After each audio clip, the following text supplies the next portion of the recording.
Dan kita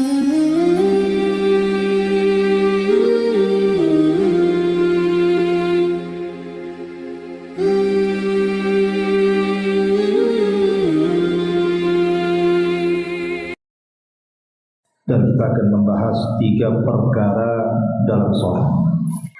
3 perkara ini wajib diketahui. Kalau tidak, maka ibu tidak akan bisa untuk menyempurnakan sholat sesempurna mungkin. Mana yang harus ditempel dan mana yang harus disempurnakan. Ma'asyiral muslimat yang dimuliakan Allah Subhanahu wa ta'ala.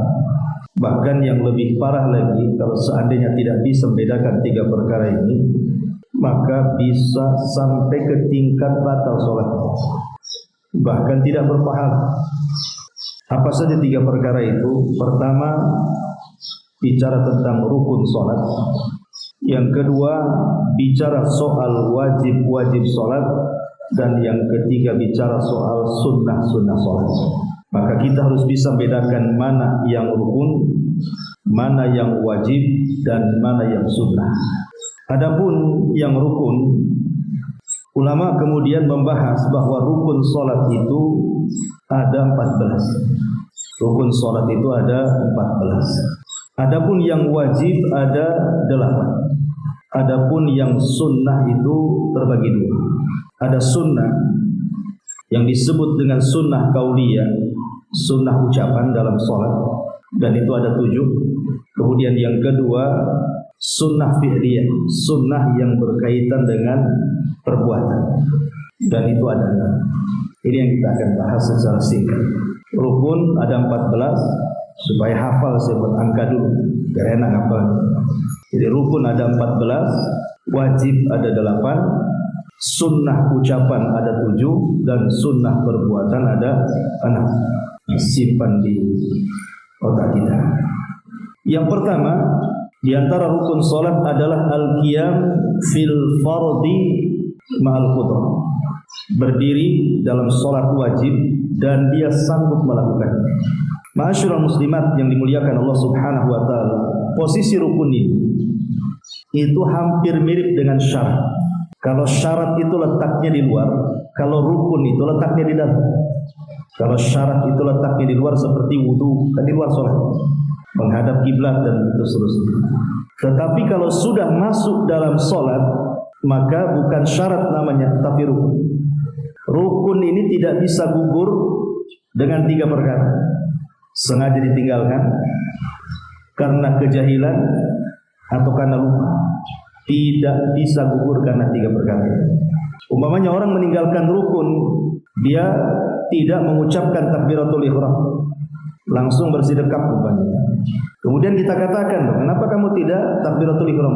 Lupa saya, batal sholatnya. Tidak ada cerita lupa. Ya. Kenapa kamu tidak takbiratul ihram? Saya tidak tahu kalau itu rukun, batal sholatnya. Tidak bisa gugur karena kebodohan. Ya. Apalagi ditinggalkan secara sengaja, makin batal sholatnya. Jadi rukun itu hanya gugur dengan al-ajzu, ketidakmampuan. Baru bisa gugur kalau memang tidak mampu melakukan. Itu pun ada gantinya. Seperti berdiri dalam sholat, kalau tidak sanggup duduk, kan gitu ya. Kalau tidak sanggup duduk, baring. Jadi rukun itu hanya bisa digugurkan karena ketidakmampu melakukan. Tapi kalau karena unsur kesengajaan ataupun unsur lupa atau unsur kejahilan, maka tidak ada uzur, tetap sholatnya batal. Makanya penting mengenal rukun ini. Jangan bilang nggak tahu, jangan bilang lupa, nggak ada urusan dengan itu. Kalau sudah ditinggalkan, baik ibu lupa, baik ibu tidak sengaja, baik ibu jahil ataupun tahu, gugur sholatnya. Jadi yang pertama adalah al-qiyam fil fardhi ma'al qudrah. Ibu sanggup berdiri. Tetapi yang dimaksud berdiri di sini adalah pada sholat wajib. Kalau sholat sunnah, berdiri itu sunnah. Jadi ibu kalau sholat sunnah, kok duduk sah sholat. Karena berdiri bukan rukun dan juga bukan wajib, sunnah saja. Makanya Rasul pernah Salat sunnah dengan duduk. Tapi Nabi SAW melakukan seperti itu untuk menjadikan syariat bahwa perbedaan salat sunnah dengan salat wajib itu, kalau berdiri di salat wajib masuk pada rukun. Tapi kalau berdiri di salat sunnah bukan rukun dan pahalanya beda. Kalau tidak berdiri dalam salat wajib batal salat.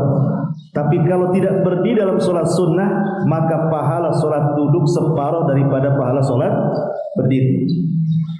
Sampai sini paham? Oke. Ma'asyiral muslimat yang dimuliakan Allah Azza wa Jalla, dalilnya tentu perbuatan Nabi SAW sendiri. Beliau tidak pernah salat wajib itu dalam posisi duduk, kecuali dalam kondisi-kondisi tertentu. Tapi hukum asal daripada berdiri dalam salat wajib itu rukun, tidak bisa ditinggalkan kecuali karena ketidakmampuan. Dan Allah mengatakan wa qumu lillahi qanitin, maka berdirilah kepada Allah dengan penuh ketaatan. Ma'asyiral muslimat yang dimuliakan Allah Azza wa Jalla, ini yang pertama. Karena ada kasus begini, umpamanya ibu masbuk, sementara posisi imam itu sedang ruku. Posisi imam sedang ruku. Kemudian ibu langsung ikut ruku tanpa berdiri. Memang mengucapkan takbir, ya, tapi sambil ruku itu tidak sah. Kenapa? Karena berdiri belum ada. Berarti berdiri tegak lurus dulu, baru takbiratul ihram, baru kemudian ruku. Itu maksudnya. Nah, ini harus dipahami ya. Jangan main ruku saja. Takbiratul ihram dulu, berdiri dulu, tegak lurus semuanya, kemudian takbiratul Allahu Akbar, kemudian ikut ruku. Kemudian yang kedua takbiratul ihram. Takbiratul ihram ini rukun. Maksudnya takbiratul ihram ini ucapan Allahu Akbar. Ya. Ucapan Allahu Akbar itu maksudnya takbiratul ihram, bukan mengangkat tangan. Mengangkat tangan itu sunnah hukumnya. Walaupun ibu tidak mengangkat tangan, ibu katakan Allahu Akbar, sudah sah. Jadi takbiratul ihram itu ucapan Allahu Akbar di permulaan sholat. Nah, itu disebut takbiratul ihram. Adapun mengangkat tangan seperti ini, entah sejajar dengan bahu, entah sejajar dengan telinga, itu bukan rukun. Makanya ada, kalau ibu pernah umroh atau haji, lihat kadang orang sholat itu diam saja itu, tangannya kan, tapi mulutnya mengucapkan Allahu Akbar. Jadi takbiratul ihram itu maksudnya ucapan Allahu Akbarnya itu yang rukun. Berarti kalau seandainya kemudian ibu masbuk langsung ruku, yang dimaksud ruku Allahu Akbar itu maksudnya Allahu Akbar hendak ruku, bukan takbiratul ihram, tidak sah. Berarti ibu berdiri dulu, Allahu Akbar, baru rukunya Allahu Akbar lagi. Nah, itu maksudnya. Nah, ini yang kedua, takbiratul ihram.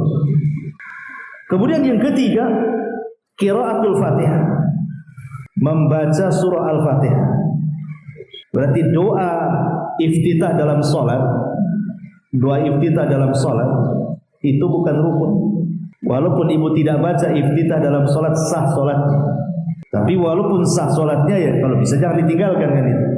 Tapi yang ingin saya katakan bahwa dari bacaan ketika berdiri itu, yang rukun hanya baca Fatihah saja. Maka ibu tidak boleh meninggalkan Fatihah, baik dalam salat berjamaah, baik dalam salat sendiri. Maka baik ibu jadi imam, baik ibu jadi makmum, maka Fatihah itu jangan ditinggalkan. Yang jadi khilaf itu hanyalah ketika ibu berimam kepada yang dikeraskan suaranya. Seperti zuhur, maghrib, isya dan subuh itu kan dikeraskan. Kalau imamnya dikeraskan, ini yang jadi khilaf ulama. Apakah makmum baca Fatihah ataukah cukup Fatihah makmum diserahkan kepada imam? Nah, ini jadi khilaf. Dan mazhab Syafi'i mengatakan tetap baca Fatihah. Dalam mazhab Syafi'i tetap baca Fatihah. Sehingga dalam kondisi apapun, jadi imam, jadi makmum, sholat sendiri, sholat jamaah, sholat di masjid, sholat di rumah gitu ya, Fatihah ini tidak bisa ditinggalkan. Walaupun ada yang berpendapat kalau sholat di belakang imam yang dikeraskan, maka cukup bacaan Fatihahnya diwakilkan ke imam. Berarti kita dengerin saja, itu maksudnya. Tapi ini sekali lagi ranah khilaf, saya tidak mungkin jelasin bagaimana khilafnya dulu. Kita karena pembahasannya banyak. Kemudian yang ketiga ruku. Yang ketiga ruku ini rukun. Jangan ditinggalkan. Karena ruku ini bagian daripada rukun, tolong maka perbaiki rukunya. Jangan salah-salah. Kan ini rukun masalahnya. Karena ada orang yang ruku itu asal-asalan. Kadang-kadang telapak tangannya terlalu ke bawah, di betis pula dia letakkan sehingga membungkuk sekali begini. Atau telapak tangannya diletakkan di paha, akhirnya jadinya begini. Haruslah telapak tangan itu letakkan di lutut, makanya nanti begini rukunya. Ya, supaya lurus. Yang kalau diletakkan di sesuatu di sini tidak akan jatuh. Karena ruku itu rukun, maka perhatikan dengan betul-betul. Karena rukun ini fatal kalau sampai masalah. Bisa batal sholat, ya kan itu. Ini yang keempat. Yang kelima, bangkit daripada ruku. Bangkit daripada ruku ini harus betul-betul i'tidal. Karena kita lihat banyak orang yang tergesa-gesa sholatnya, ya, cepat sekali sholatnya. Itu kadang-kadang habis ruku belum tegak betul-betul berdiri, itu sudah langsung sujud. Ini tidak sah sholatnya. Kenapa? Karena bangkit dari ruku i'tidal itu harus lurus semuanya. Udah lurus baru sujud, gitu maksudnya. Karena ini masuk rukun sholat. Jangan belum tegak sudah ikut sujud. Hati-hati, nanti nggak sempurna rukun. Ini yang kelima. Yang keenam, as-sujudu ala al-a'dha'is sab'ati. Sujud di atas anggota sujud yang 7. Anggota sujud yang 7 ini harus mengenai bumi. Kalau tidak sah sujudnya. Ingat, anggota sujud ini ada 7. Harus betul-betul tertancap di bumi. Kalau satu saja kemudian dari anggota sujud itu tidak tertancap di bumi, tidak sah sholat. Maksudnya apa? 7 anggota sujud itu. Pertama, 2 tangan. Ini sudah 2. Yang kedua, 2 lutut. Itu sudah 4. Kemudian yang ketiga, ujung-ujung kaki. Itu sudah 6 berarti kan. Jadi ujung kaki, 2 lutut, 2 tangan sudah 6. Yang ketujuhnya adalah dahi. Yang jadi khilaf adalah hidung. Apakah hidung ini masuk bagian daripada dahi? Dan bagaimana kalau seandainya hidung ini tidak nempel di bumi? Ini jadi perselisihan ulama. Ada yang mengatakan tidak sah sholatnya karena hidung bagian daripada dahi. Ada yang mengatakan sah sholatnya. Wallahu alam, saya cenderung kepada sah sholatnya. Intinya adalah yang harus ke bumi itu dahi. Ini yang harus diperhatikan, dahi. Karena saya nggak pernah melihat hidungnya saja nempel, dahinya tak nempel. Gimana caranya? Mungkin mancung kali itu. Tapi yang penting itu dahinya saja. Dahi. Ya, kalau syukur-syukur hidungnya nancap kan lebih mantap lagi. Berarti keluar dari khilaf ulama. Ya, karena bagaimanapun hidung dengan dahi ini kalau bisa nempel di. Tetapi di sini kata para ulama, bagaimana kalau seandainya ibu umpamanya sujud, sudah benar sujudnya, telapak kaki sudah nempel di bumi, lutut sudah nempel di bumi, tangan sudah nempel di bumi, kemudian dahi dan hidung sudah nempel di bumi, dan ibu sudah membaca Subhana Rabbiyal A'la. Tiba-tiba mungkin ibu ini umpamanya ini kaki gatal lah di sini, artinya kaki satunya garuk, otomatis kan tidak tertancap lagi kan ke atas kan. Nah, atau entah ada masalah apa tiba-tiba naik saja kakinya. Sah nggak wudunya? Ulama mengatakan sah. Yang penting ketika ibu mengucapkan Subhana Rabbiyal A'la itu yang pertama, kan yang wajib 1 kali. Adapun Subhana Rabbiyal A'la yang kedua itu sunnah hukumnya. Yang ketiga sunnah. Yang wajib itu 1 kali. Ketika mengucapkan Subhana Rabbiyal A'la, itulah nancap semua. Selepas itu kalau seandainya kakinya ngangkang ke atas gitu ya kan, maka tidak memadaratkan sujud. Jadi yang harus diperhatikan ketika membaca Subhana Rabbiyal A'la pertama kali, tancapkan semua anggota badan sujudnya. Sudah paham ya? Nah, ini yang ke-6. Kemudian yang ke-7, dan tentu sujud ini juga bagian yang paling penting dalam sholat. Sujud itu bagian yang paling penting dari semua gerakan sholat. Gerakan sholat itu banyak, tapi yang paling inti adalah di sujud. Kenapa yang paling inti di sujud? Ulama mengatakan karena kemuliaan manusia itu ada di wajah. kemuliaan manusia itu ada di wajah. Ketika kemudian wajah yang sangat mulia ini kemudian diletakkan di bumi, itu menunjukkan apa? Ibu sedang menghinakan diri. Menghinakan diri karena wajah ini mulia, harus diletakkan di atas. Tiba-tiba kemudian ibu letakkan di bawah, ini kan sama menghinakan dirinya. Tetapi ibu sedang menghinakan diri di hadapan Allah Azza wa Jalla. Berarti di sini ada qimmatut tauhid. Ada puncak daripada tauhid. Kita sedang menghambakan betul-betul penghambaan diri kepada Allah. Dari sini kata Nabi sallallahu alaihi wasallam, "Alaika bid-du'a." Disitulah doa yang paling mustajab ketika sujud itu. Maka kata Nabi SAW, sungguh-sungguhlah kalian di dalam berdoa ketika sujud, karena itulah penghambaan yang sesungguhnya. Makanya perhatikan gerakan-gerakan dalam sujud, jangan sampai sujud seperti duduknya anjing, umpamanya lututnya sambil begini, tapi angkat, jauhkan dari lambung sini sikut. Jadi intinya sempurnakanlah gimana caranya sujud itu.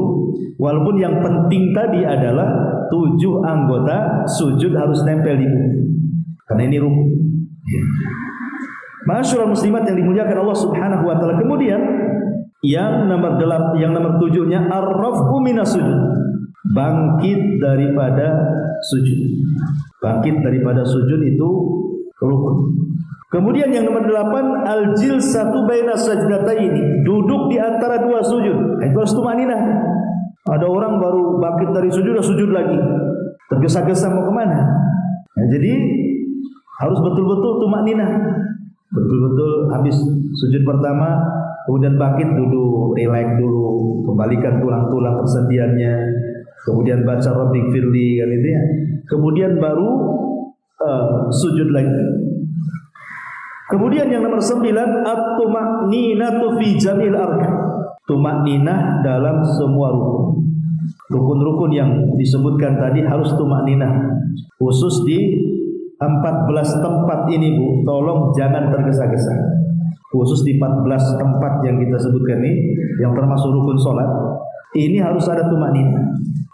Karena di zaman Nabi SAW ada orang disuruh sholat berkali-kali sama Nabi. Dia sudah sholat, tapi oleh Rasulullah sholat lagi, kemudian sholat. Kata Rasul, sholat lagi. Tapi 3 kali dia. Kemudian dia mengatakan, ya Rasulullah, aku tidak bisa yang lebih baik daripada ini. Kemudian Rasul SAW memberikan alasan kenapa Rasul menyuruh mengulang sampai 3 kali sholat. Karena orang ini ketika ruku dan sujud tidak tumakninah. Makanya suruh diulang-ulang. Karena tumakninah itu rukun masalahnya. Makanya oleh Rasul, sholli fa innaka lam tusolli. Sholatlah karena engkau belum sholat, katanya. Karena Rasul melihat ketika ruku dan sujudnya asal-asalan. Maka tumakninah dalam sholat itu adalah bagian daripada rukun sholat. Dari sini ada faedah bahwa jangan tergesa-gesa dalam sholat. Dan tergesa-gesa dalam sholat itu ada di 3 gambaran.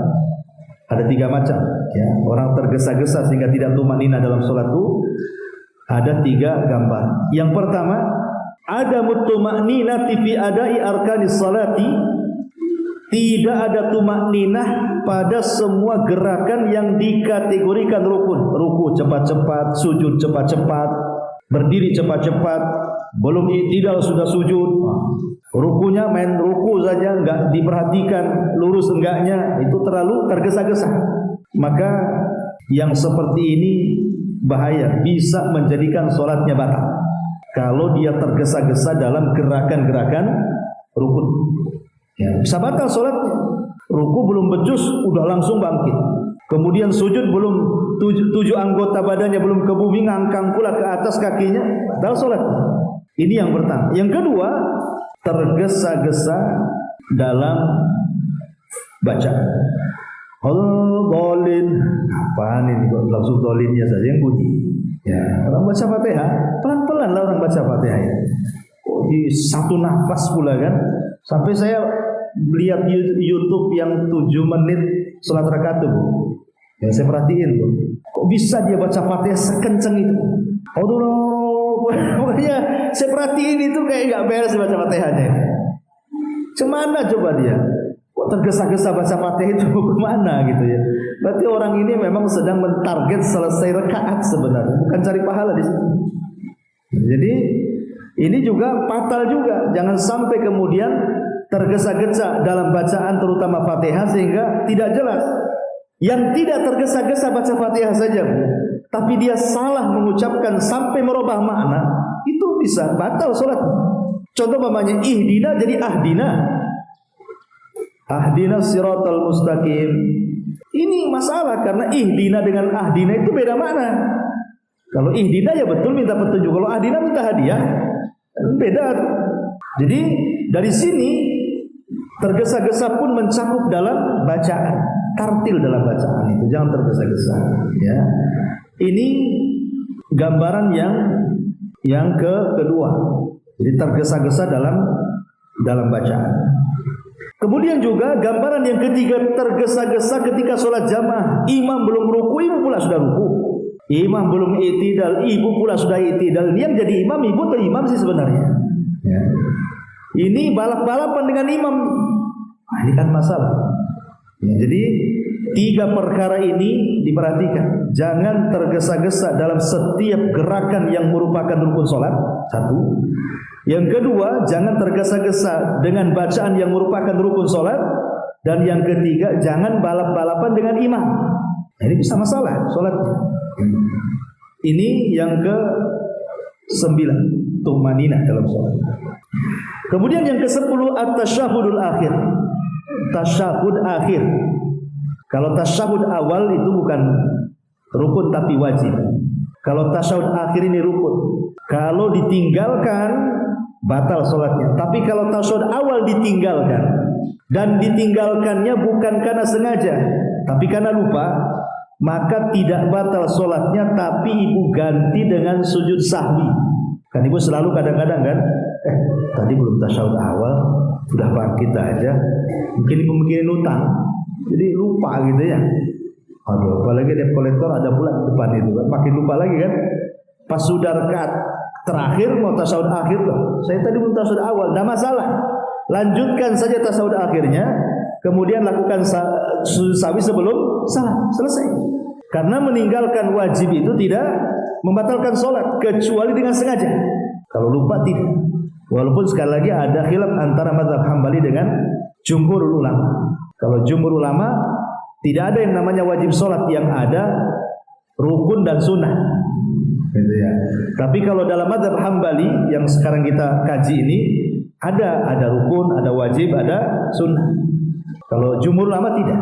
Jumhur ulama itu cuma ya yang satu rukun, yang lainnya semua sunnah. Kecuali orang yang meninggalkan tasyahud awal, maka dia sujud sahwi ini sepakat semuanya. Kenapa? Karena ada perbuatan Nabi. Adapun kewajiban sholat yang lainnya kalau ditinggalkan, tidak ada riwayat Rasul sujud sahwi. Jadi sujud sahwi itu hanya ketika meninggalkan kewajiban yang namanya tasyahud awal saja. Baik ya. Kemudian yang ke-11, al-julus litasyahudil akhir. Duduk ketika tasyahud akhir. Karena duduk ini bagian daripada rukun, maka perbaiki duduknya. Harus betul-betul duduk gitu ya. Jangan salah-salah duduk. Kemudian yang nomor 12, as-salatu 'alan nabi. Bersolawat kepada Nabi. Kan dalam bacaan tasyahud akhir itu ada solawat Ibrahimiyah kan. Allahumma sholli ala Muhammad wa ala ali Muhammad kama shallaita ala Ibrahim wa ala ali Ibrahim innaka Hamidum Majid. Allahumma barik ala Muhammad wa ala ali Muhammad kama barakta ala Ibrahim wa ala ali Ibrahim innaka Hamidum Majid. Ini namanya salawat Ibrahimiyah. Lah salawat Ibrahimiyah di tasyahud akhir itu rukun. Karena bacaan tasyahud awal dengan tasyahud akhir beda. Ada yang membedakan. Ada yang mengatakan bahwa tasyahud awal itu bacaannya sampai di kalimat syahadat saja. Jadi dari at-tahiyat kemudian sampai di kalimat syahadat, asyhadu alla ilaha illallah wa asyhadu anna Muhammadar Rasulullah, kemudian bangkit. Ini tasyahud awalnya. Ada juga yang berpendapat dihabiskan sama bacaan tasyahud awal dengan tasyahud akhir. Tapi kan ada khilaf di sini. Ya. Tetapi kalau tasyahud akhir ini sepakat bahwa sholawat harus dibaca dan itu bagian daripada rukun. Kalau tasawuf awal itu kan bagi yang mengatakan bacaannya sampai dua kalimat syahadat, berarti kan tidak sempat sholawat dia kan, langsung bangkit. Ya. Karena sholawat itu dibaca setelah syahadat. Kan tahiyat, syahadat, sholawat kan gitu. Ya, urutannya baca tasawuf itu kan tahiyat dulu, at-tahiyatu lillah. Nah, kemudian di tengah-tengah syahadat, asyhadu alla ilaha illallah wa asyhadu anna muhammadar rasulullah. Kemudian yang ketiga baru Allahumma sholli ala Muhammad. Tahiyat, syahadat, sholawat. Maksudnya ya. Lah, sebagian ulama mengatakan bahwa tasawuf awal itu hanya sampai syahadat saja, tidak baca sholawat. Dia langsung bangkit. Walaupun ada yang berpendapat baca sholawat juga. Artinya kan ada yang baca, ada yang enggak kan gitu. Tapi kalau tasawuf akhir harus dibaca. Karena itu rukun. Itu rukun, kalau sampai ditinggalkan sholawat pada tasawuf akhir, batal sholatnya. Harus dibaca. Kemudian yang nomor 13, at-tartib baina arkanis sholat. Lakukan sholat itu secara tartib. Jangan habis Fatihah langsung sujud, ruku aja belum. Tartiblah kan itu. Shallu kama ra'aitumuni usolli. Salatlah kalian sebagaimana kalian melihat aku salat, kata Rasulullah. Jadi tartib ya betul-betul tartib, dari takbiratul ihram, kemudian iftitah dan Fatihah, kemudian surat, kemudian ruku, gitu maksudnya. Persis seperti yang diajarkan macam mana Rasul dari awal sampai akhir salatnya. Jangan ibu tukar. Ibu malas berdiri, ibu ambil tasawuf dulu, habis itu baru berdiri, tidak bisa. Bisa batal sholatnya. Karena tartib itu bagian daripada rukun sholat. Kemudian yang terakhir, at-tasliman, ucapan salam. Ingat ya, bukan gerakan kepala, tapi ucapan assalamualaikum warahmatullah. Itu rukunnya di situ. Jadi kalau ibu seandainya tidak tengok-tengok, sah sholatnya. Umpamanya tasawuf akhir nih, ibu sudah membaca semuanya. Ketika ibu mengucapkan salam, assalamualaikum warahmatullah, ibu nggak begini, gini saja, sah sholatnya, sah. Kenapa? Karena yang rukun itu ucapan assalamualaikumnya. Adapun kepala yang tengok kiri ke kanan itu sunnah saja. Seandainya ibu umpamanya ke atas ke bawah pun sah saja. Assalamualaikum warahmatullahi wabarakatuh. Assalamualaikum. Tapi kan Rasul nggak mencontohkan. Seandainya ibu buat kayak gitu sah, sah. Kenapa? Karena yang penting salamnya, ucapannya itu loh. Itu yang rukun, itu ucapan assalamualaikum warahmatullahi. Itu yang rukunnya di situ. Jadi seandainya umpamanya ibu cuman ke kanan saja, assalamualaikum warahmatullahi, assalamualaikum warahmatullahi, enggak begini, sah, sah. Ya, karena yang rukun itu saya ulang-ulang, ucapan salam itu yang rukun. Sampai di sini paham ya? Ini 14 ini disebut rukun sholat. Saya ulangi ya. Yang pertama berdiri. Ada yang menambah niat, tapi niatnya jadi khilaf ulama. Ada yang mengatakan syarat memberikan rukun, makanya saya tidak jelaskan. Ya, pertama berdiri. Yang kedua takbiratul ihram. Yang ketiga baca Fatihah. Yang keempat ruku. Yang kelima bangkit daripada ruku. Kemudian yang keenam sujud di atas 7 anggota sujud. 2 kaki, 2 lutut, 2 tangan, kemudian dahi dan hidung. Ya. Kemudian bangkit daripada sujud. Kemudian duduk di antara 2 sujud. Kemudian yang nomor 9 tumakninah dalam semua rukun. Kemudian yang nomor 10 tasyahud akhir. Yang nomor 11 duduk di tasyahud akhir.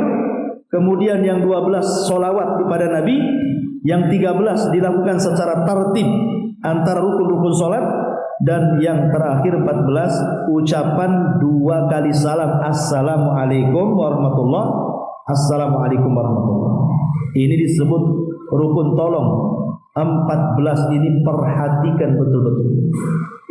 Karena meninggalkan rukun ini bisa sampai membatalkan sholat dan tidak bisa diberi uzur. Saya ulangi dari awal tadi kan, rukun itu tidak bisa ada uzur karena lupa, karena tidak tahu, atau karena sengaja. Kalau sampai ditinggalkan, batal sholatnya. Jadi gugurnya rukun itu hanya bisa dilakukan ketika ibu tidak sanggup melakukan itu saja. Gak sanggup berdiri karena kakinya asam urat, terpaksa duduk.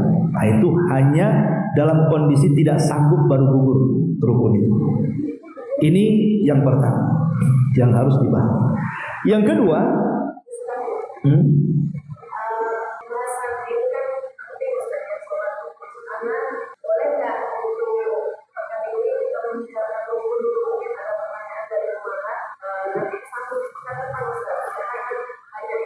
oh gitu, boleh.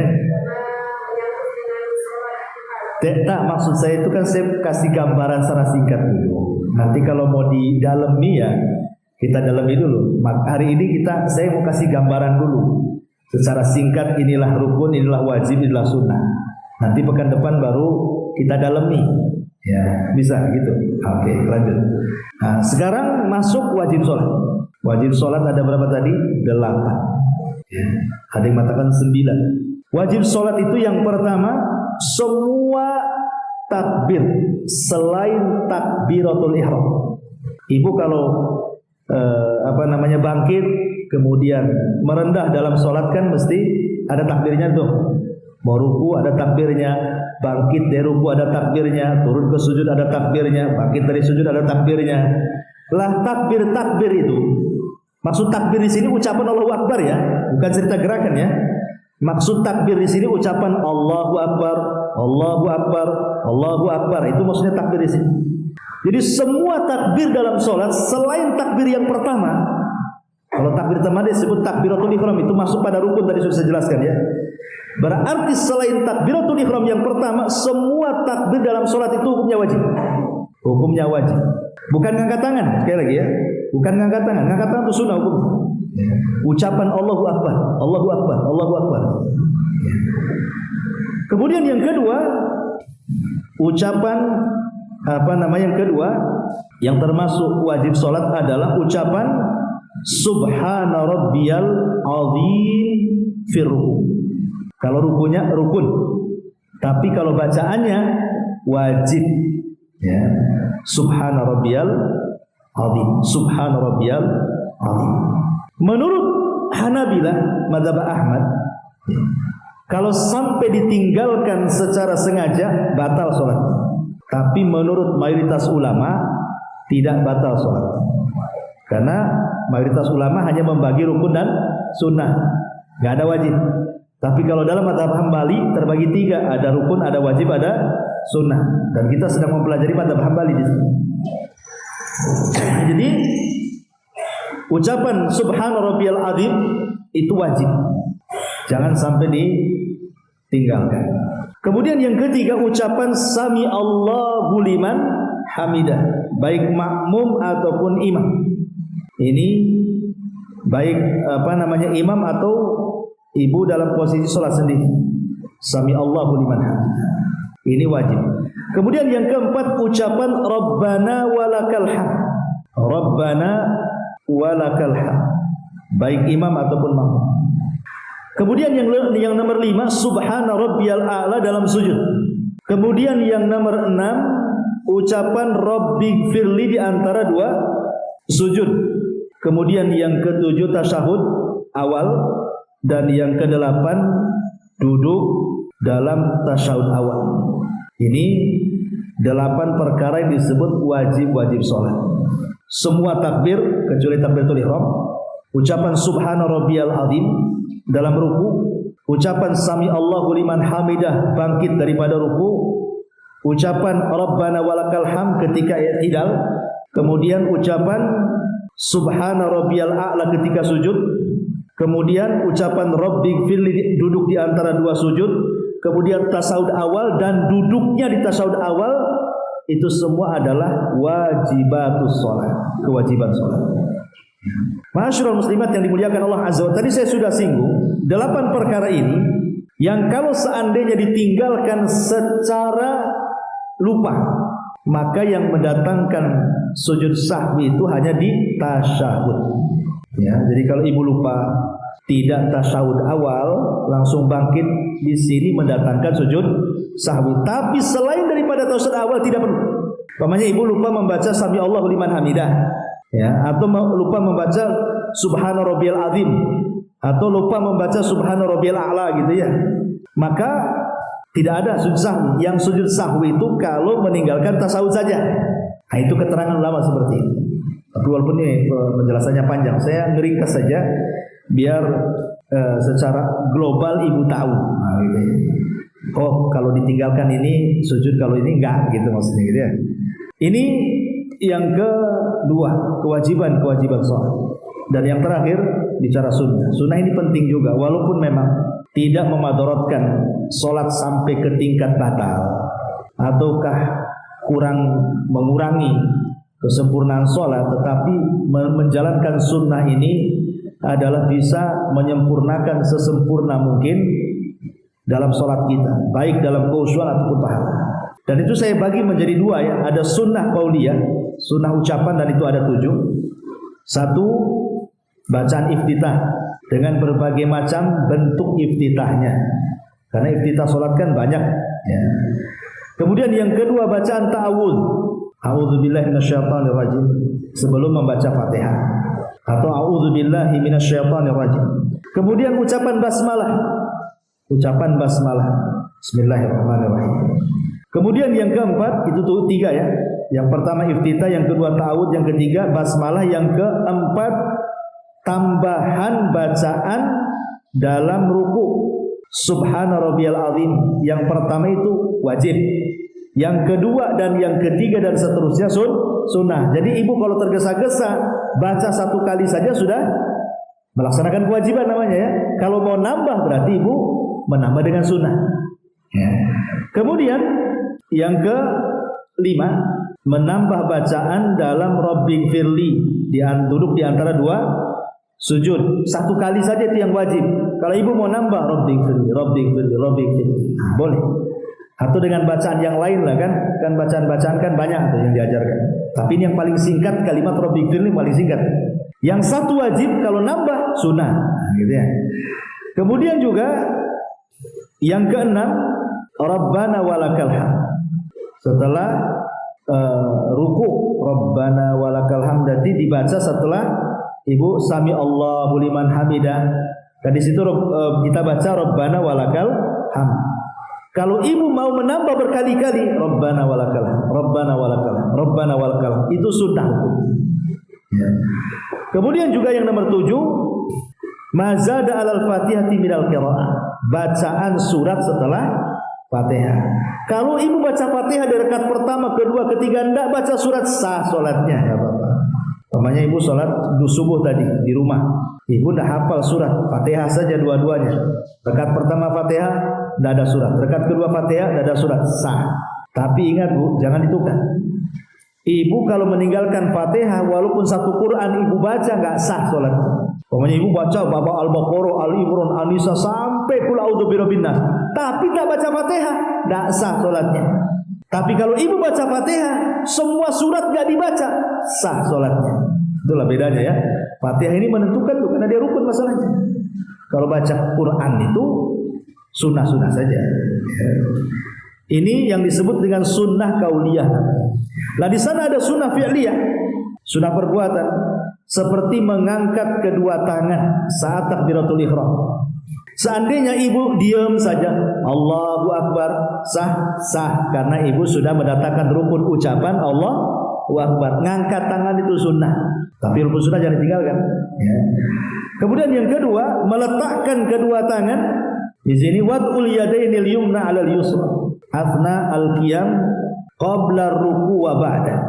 Meletakkan tangan kanan di atas tangan kiri dalam posisi berdiri sebelum ruku atau setelahnya. Sebelum ruku atau setelahnya. Kemudian yang nomor 3, an-nadharu ila mawdi sujud. Ibu ketika berdiri sholat ke tempat sujud pandangannya, itu sunnah saja. Karena boleh juga kita memandang ke atas, ke lurus gitu ya. Allahu Akbar. Boleh. Atau Allahu Akbar ke bawah, nengok tempat sujud. Menengok tempat sujud itu bukan rukun, bukan wajib, itu sunnah saja. Seandainya ibu menatap ke depan begitu tidak ada masalah. Bahkan Abu Hanifah kalau tidak salah justru ditatapkan ke depan, bukan ke tempat sujud. Alasannya apa? Fa aina ma tuwallu fa thamma wajhullah. Kemanapun kau arahkan di situ ada wajah Allah. Nah, tetapi pendapat yang kuat tetap dalam posisi berdiri sebaiknya arahkan pandangan ke sujud. Tapi ini hukumnya sunnah saja. Makanya ketika seseorang kemudian sholat Ya, kemudian seseorang itu sekali-kali nengok, sah sholatnya, cuman khusyuknya dicuri setan. Makanya kenapa Rasul mengatakan yang seperti itu ikhtilasu syaitan, kehusuannya sedang dicuri setan.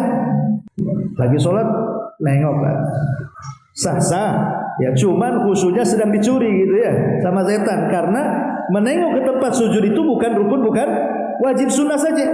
Nah ini yang harus dipaham ya. Kemudian yang nomor 4, muba'adatul yadaini anil batni wal jambi asnai sujud. Ibu ketika sujud menjauhkan sikut dari lambung. Ini kan lambung nih, disikut kan, dijauhkan. Nah, bukan dijauhkan ya. Nah, ini sunnah, menjauhkan sikut ini ke lambung ini sunnah. Seandainya ibu sujudnya begini kayak duduknya anjing, sah-sah saja. Yang penting 7 anggota sujud itu jangan sampai tidak nancap di bumi, gitu ya. Karena itu yang penting rukunnya itu. 2 telapak kaki, 2 lutut, 2 tangan, dahi dan hidung nancap. Kalau seandainya nggak diangkat ini begini, sah-sah. Karena itu bukan rukun. Yang rukun itu telapak tangannya ini nempel di bumi. Nah, kecuali kalau gini, ininya di sini, telapak tangannya gini pula. Ya enggak sah kan, itu berarti telapak tangannya nggak sampai di bumi, gitu ya.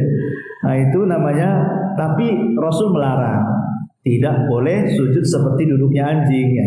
Walaupun sah, tapi Rasul melarang, tidak boleh menyerupai binatang ketika sholat.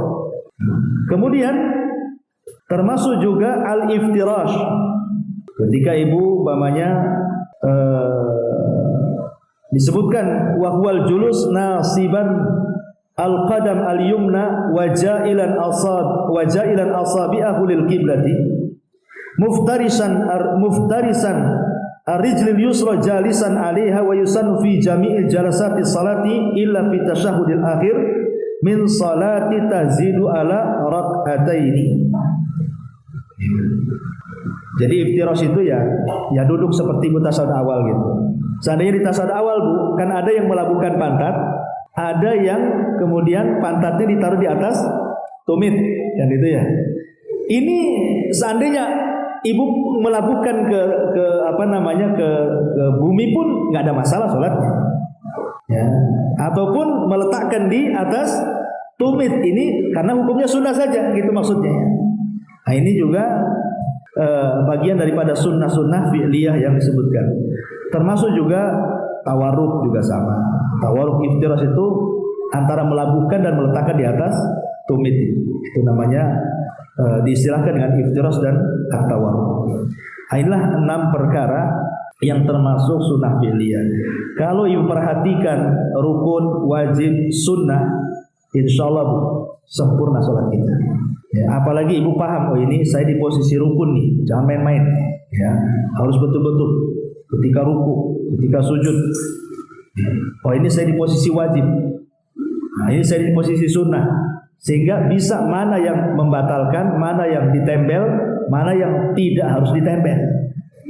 Nah itulah diantara 3 perkara yang wajib diketahui seorang yang hendak sholat. Ini secara global saja. Nanti ke depannya insya Allah kita rinci satu-satu. Wallahu a'lam.